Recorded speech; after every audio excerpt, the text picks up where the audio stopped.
Badan Meteorologi, Klimatologi, dan Geofisika BMKG menyebutkan, pada bulan April ini, posisi semu matahari masih berada di sekitar ekuator dan menunjukkan fase gerak semu ke utara hingga Juni nanti. Hal itu berdampak pada penyinaran matahari lebih optimum ke wilayah Indonesia. Dalam grafik prediksi indeks UV pada laman resmi BMKG per Kamis 13 April, terlihat paparan ekstrim sinar matahari terjadi di daerah Indonesia Timur yang meliputi Papua dan Maluku pada pukul 9 waktu Indonesia Barat.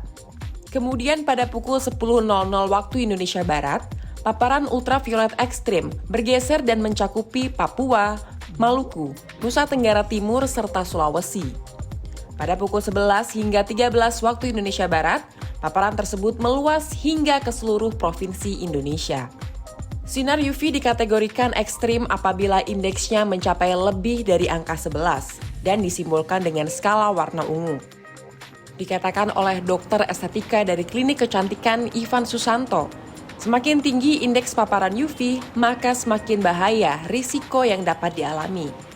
Meski memiliki manfaat untuk kesehatan tulang, paparan sinar UV berlebih dapat memberikan efek berbahaya bagi kulit. Kita takutkan itu adalah penuaan dini sebenarnya, itu untuk efek jangka panjangnya. Beberapa hal lainnya ya yang mungkin lebih momok lagi itu seperti misalkan kanker kulit. Dan juga mungkin salah satu problem yang terbanyak yang sering kita temukan itu adalah masalah terbentuknya pigmentasi atau flek. Mungkin yang paling gencar sekarang itu adalah penggunaan sunscreen.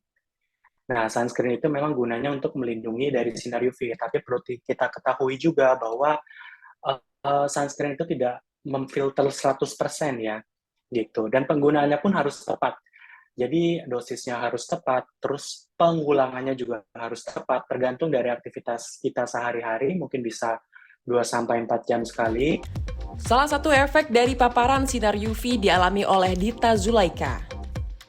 Sebagai figur publik yang kerap melakukan aktivitasnya di luar ruangan saat siang hari, pemenang salah satu kontes kecantikan internasional ini mengaku pernah mengalami iritasi cukup parah pada kulit wajahnya akibat terkena paparan sinar matahari terus-menerus dengan perlindungan kurang tepat. Selain menggunakan skincare dan juga konsultasi ke dokter, aku tentunya selalu berusaha memperbaiki dari dalam dengan pola makan aku, dengan minum air putih yang cukup, terus juga minum buah-buahan.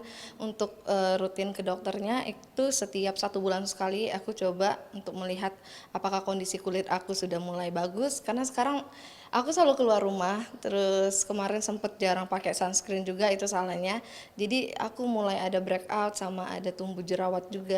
Jadi ternyata untuk pemilihan sunscreen pun itu ada tahap-tahapannya. Ketika aku mendengar dari dokterku, jenis kulit kita dan juga problem kulit kita itu menggunakan sunscreen yang berbeda. Apabila beraktivitas di luar ruangan kala siang hari, sinar UV sulit dihindari. Maka yang perlu dilakukan adalah melakukan tindakan preventif guna mencegah efek-efek yang ditimbulkan. Konsultasi kepada dokter spesialis sangat dianjurkan agar penanganannya lebih tepat dan tidak semakin parah. Ada beberapa hal yang bisa dilakukan untuk menghindari efek bahaya sinar UV, yaitu menggunakan fotoproteksi, misalnya memakai topi, kemudian kacamata, masker wajah, hingga pakaian tertutup, dan juga SPF 30+. Kemudian juga berusaha untuk tetap di tempat yang teduh dan menghindari sinar matahari langsung, serta lebih bijak memilih waktu untuk melakukan aktivitas di luar ruangan. Sebisa mungkin untuk tidak di atas jam 10 pagi sampai jam 4 sore. Putih Ivan Fudi, Akun Coro, Jakarta.